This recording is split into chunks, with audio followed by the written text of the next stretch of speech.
What's your Boy Scout oath? On my honor, I will do my best to do my duty, to guide my country, to help other people at all times, to keep myself physically strong, mentally awake, and morally straight. So help me God. That's my father. He's 86 years old these days, and most days he doesn't remember much, and he barely talks anymore. You just saw what happened. On my honor, I will do my best to do my duty. He ripped it off like it was yesterday. Clean, crisp, every word. Now, sadly, my father's memory is hard to come by these days, but that Boy Scout oath is still there. When you can't keep your promises anymore, who keeps them for you? Drop the word oath if somebody in your life is starting to need you to answer that. How? Let's get started in 3, 2, 1, let's go. Who are we? Hey, 7-figure squad. What we go? Run it up, run it up. Welcome to the 7-Figure Squad, 375,000 strong and growing. Welcome to this channel. In 26 years now in financial services, and I'm a man who went from broke to bankruptcy at 22 years old to financially free in his 40s. No college degree, no inheritance, no rich family, no rich friends. But today isn't about how I built it. It's about what building let me do. Let me tell you about the first oath that my father took in his life. No, it wasn't that Boy Scout oath. He doesn't even remember it. He was too young. So my father was born in the Philippines, May of 1940. And a year and a half later, the Japanese bombed Manila and they invaded Manila. And the way the story was told to me, that when he was barely 2 years old, his older brother and sisters taught him how to play dead in the streets, to lie still while the Japanese soldiers passed, because they had fixed bayonets. They passed over the ones that looked dead, and they obviously were there to make sure that they were gone. Now think about that. His siblings made an oath to keep their baby brother, my father, alive. They kept it, lying in the streets, playing dead, so my father could grow up. Now, he did grow up. He took the Boy Scout oath, as you just saw. He kept that one too his whole life. He provided, he protected, he built. Now, 3 oaths across 86 years. The one that saved him, the one he swore, and the one I'm living right now. Because here's where most families get ambushed. Nobody plans for the end of the strong years of their life, their prime. Now, you might even plan for death. A big maybe. You never planned, however, for the long, slow middle where a man is still here, still breathing, still your father, but he can't work, can't drive, and can't be left alone. And where honoring him stops being a feeling and starts being a bill. $5,000 a month on the low end. That's where this type of care runs for somebody that you love and care about. And memory care runs even higher every month for years. Most families have no wall for that. And it doesn't just drain the parents' money. It reaches down and takes the kids' money as well. And that's the sandwich generation I'm talking about. Your children in one hand, your failing parents in the other, and the money going out both ways at once. You're right here in the middle. And that's not rare. Check this out. Pew Research puts it at 1 in 4 adults in this country living it right now, taking care of mom and dad and taking care of their own kids. And if you're in your 40s, it's more than half, 54%. A child still under your roof and a parent who needs you at the same time. And it's not getting any better either. It's getting worse. A few years ago, 64% of those families said they were financially exhausted. Now it's almost 70. Emotionally exhausted went from 69% to 86. That financial squeeze is tightening, and the caregiving studies show it very plainly. And here's the one that should scare you the most. Allianz says that nearly 60% of sandwiched families have cut or completely stopped saving for their own retirement. Read that again. To carry their kids on one end and the parents on the other, they stop building their own financial wall.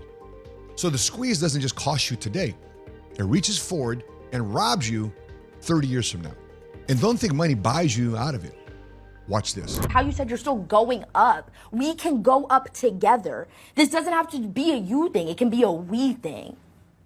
And then when I'm older, and I have nothing. Nursing home. And I need you to take care of me. Nursing home. You can't do that. Nursing You're not home. going to do that. 2 words, Dad. Nursing home. So you'd put your dad in a nursing home. Nursing home. Well, what else would I do?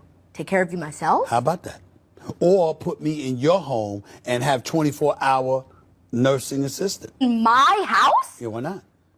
With my kids? And my car? And my husband? And my pool? In my guest room? I'm just your dad. Exactly. The one that made it all possible. I would love you from a distance, Dad. You know I love you from a distance.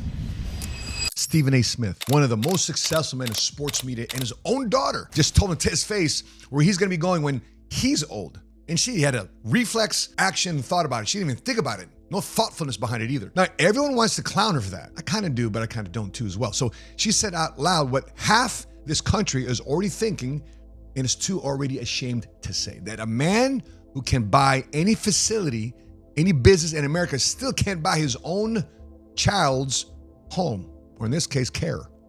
Because this was never only about money. It's about who is ready, and almost nobody is.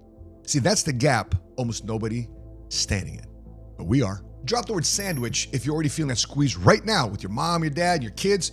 Put the word sandwich in the comment section below, or if you can see that financial scenario coming your way. Now watch, because this is where the planning either shows up or it doesn't.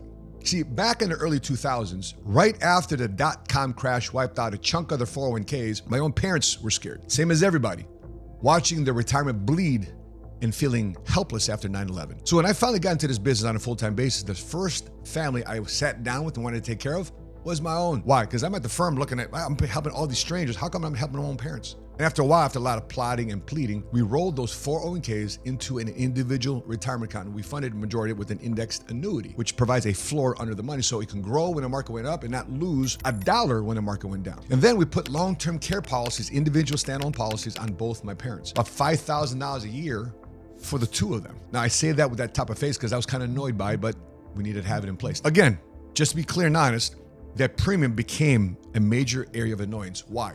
The company that sold it stopped writing new policies. They stopped taking on new policyholders. And to the rest of the ones that were holding the policies, they kept raising the rate on the ones that they already sold.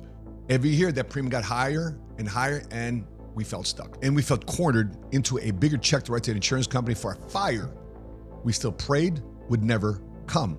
But we wrote it anyway. And then 20 plus years later, that fire came. $5,000 a year for both of them. And 1 month of real care for one parent costs about what we paid in a whole year for two.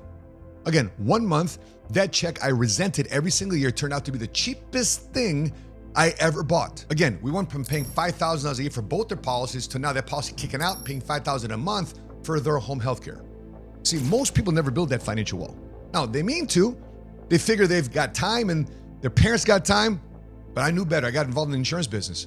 Not us. I wanted to be the example of not having procrastination, even though it was financially annoying for us to pay it.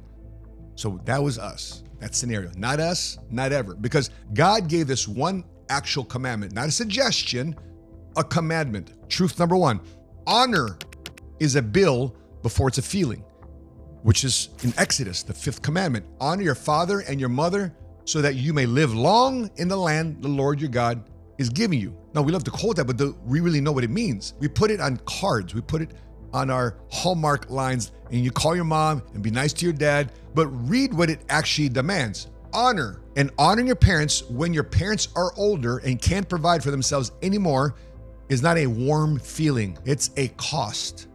Financially, emotionally, your current situation, it's who pays for their care, who steps up, it's who shows up. It's who keeps the promise when your mom and dad can't. And the feeling, that's free. But honor has a price tag, and Scripture commands a price tag. Truth number 2, provision is honor you funded in advance, that you thought about it. See, most people just think about today. In 1 Timothy 5, it says plainly, anyone who does not provide for their relatives, and especially for their own household, has denied their faith. And Paul in that same chapter is talking specifically about caring for aging parents in what is the whole context of it. He says children and grandchildren should first learn to put their religion into practice by caring for their own family, and so repaying their parents is part of that formula. See, repaying their parents, that's the phrase. The oath runs backward too. They kept you alive when you couldn't keep yourself. Guess what? That bill has a duty to come back around to you. Truth number 3, the wall doesn't need him to remember it. Here's the part that wrecks me. My father doesn't remember that we did any of this planning. He doesn't know that the annuity exists, the long-term care policies exist. He couldn't tell you what long-term care actually is. It doesn't matter though. The wall stands whether he remembers it or not. The provision works whether he understands it or not. That's the whole nature of a wall. Once it's built, it doesn't need your attention to keep standing. My father kept his oath his whole entire life. Now, the plan we put in place keeps his oath to him, and he doesn't have to remember a thing. That's what I want for you. A financial wall so solid that even when you can't hold it up anymore, it holds them up. It holds you up. Drop the word honor if this has changed what the word honor means to you. See, I just discussed the doctrine. Now here's the assignment for you. One move for you to implement after watching this video. then I'll tell you the truth about the rest. The one move is having the conversation you've been avoiding with your parents. Yes, I applaud Stephen A. Smith and his daughter having this conversation. Now they know where each stands on what this scenario is. Again, not a plan, not a policy, a conversation. And you need to know three things, and most of you don't know a single one. What do they actually have? What happens if one of them needs care? And whose name is on what? Because here's how it goes wrong. The day that financial fire comes, you're not ready. Nobody knows where anything is. There's no plan, there's no policy. Now you're making the biggest financial decisions of your family's entire life in a hospital hallway where your heart is breaking at the same time. So do it at the kitchen table now. Well, everybody's calm and everybody's there, not in the hallway later in a reactive scenario. And if that's a conversation showing you that there is no financial wall, now you know. See, that's not a failure. That's awareness. And that's the day you start building that financial wall. But here's the truth about the rest. I'm not going to tell you which annuity and which policy, which structure from a YouTube video. It's different for every family, and it takes somebody sitting at your table to get it right. See, that's why we sit at tables to this day. I wrote a whole book on this, on what happens when a health crisis hits and the house ends up in the crosshairs. It's called Keep the Keys, right here. It's on Amazon for your purchase. But a book isn't a plan. The plan happens at a kitchen table. Now, let me tell you what that planning actually bought me. When my dad started to fail, I didn't have to be his accountant. I got to be his son. I was on the phone fighting for facilities about money. I wasn't setting up a GoFundMe. I wasn't lying awake doing the math while he lay awake down the hallway. The long-term care protection carried the cost that would have broken most families. And what do we know? We're immigrants from the Philippines. And whatever falls outside of it, my wife and I get to cover that joyfully. Because when we got into this business, we decided out loud that taking care of our family was the whole point. I got to hold his hand instead of holding a calculator. Now, I hope you hear that loud and clear, because this is the truest part of this entire episode. I couldn't have done this on a military salary. If I retired in the military, I couldn't have done this on a military pension. I couldn't take care of my parents and my kids all at the same time of what a job would have provided me. I proudly served. But what the country pays a man for serving would not have covered my father's care and my own family at the same time. My decision to get involved in business did that. Building this did that. That's what standing in the gap actually costs. And it's what it makes possible. Now, drop the word table if you're ready to have the conversation with your family. Drop table right now if you're ready to have the conversation with your family. One more thing, because it matters. My parents protect themselves the only way their generation could. It worked. But it was clunky, and the insurance companies made them bleed for it. Now, there's a better built version of this long-term care policy now. And in most policies, even the big brand names sitting in people's drawers right now doesn't include this form of long-term care living benefits in their policies. Now, that's not a small detail. That's a whole reason why our agency exists. Now, I'm not going to break down how you get it done from a YouTube video. We have another episode for that, and that's a whole table conversation too as well. But just know that the tool, this long-term care policy, this living benefit policy, that tool got better, and most people just never get told about it. So here's why this matters more than one family. I didn't build a national agency to sell policies. I built it so when the worst day comes, a family has somebody on the phone to call. We're on a crusade to help 1 million families. We're 16% of the way there. 840,000 families still out there watching a parent decline with no financial wall built and no financial plan for that put in place. I can't sit at all those tables. Nobody can. That's a whole problem. There aren't enough people standing in that gap. And if this is the first night you've spent in this gap with us, there's a whole series behind this one. Go back to episode 1. We exposed the money mistake costing families $246 billion a year. In episode 2, why the paycheck itself is a trap and how the rich actually get rich. Episode 3, we discussed the coverage nobody can buy once they need it. Episode 4, the benefit most families never know they can collect while they're still alive. Watch them in that order. It's one miss, but it's built one wall at a time. So here's the door. If you just realize you need to build this wall for your own parents, or if you're the kind of person who wants to be the one who helps other families keep their oath, there's a place for that. Where? MoneySmartMovement.com. That's the door. Consider walking through it, because that's where we take people who are done meaning to actually doing something about it. Ezekiel chapter 22, verse 30. I'll look for someone among them who would build up the wall and stand before me in the gap on behalf of the land. But I found no one. See, the big man upstairs, he's still looking. Stand in the gap before the thief takes out one more year. Now, if you got value from this episode, please hit the like button. And if you haven't done so yet, hit subscribe and notifications be alerted next time we upload our next episode. Please drop your biggest takeaway in the comment section below.